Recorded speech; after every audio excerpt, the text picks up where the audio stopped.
आणि आता कोणी दिलं रे बाबा पत्र?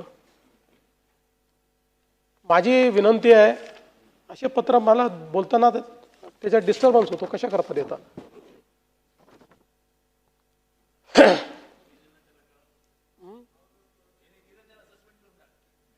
नाही नाही, नवीन सदस्य तो अधिकार माझा आहे. हा, अलीकडे उलटच झालाय. त्यांचा अधिकार आम्ही वापरतोय, आमचा अधिकार तिकडे सभापती वापरतायत.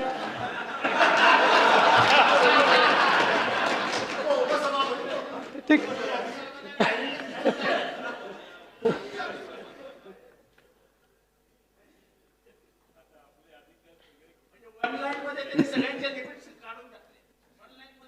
नाही, लिमिट असं आहे, तेही वकील आहे, मी वकील आहे, आम्ही दोघांनी कॉन्स्टिट्यूशन शिकलेलं आहे. त्यामुळे या ठिकाणी लिमिट्स काय आहे या सगळ्या माहिती आहेत. विधिपालिकेने काय करायचं आहे, कार्यपालिकेने काय करायचं आहे, न्यायपालिकेने काय करायचं आहे, त्याच्या मर्यादा काय आहेत आणि त्याचं ओव्हरलॅपिंग कुठे आहे, या सगळ्या गोष्टी माहिती आहेत.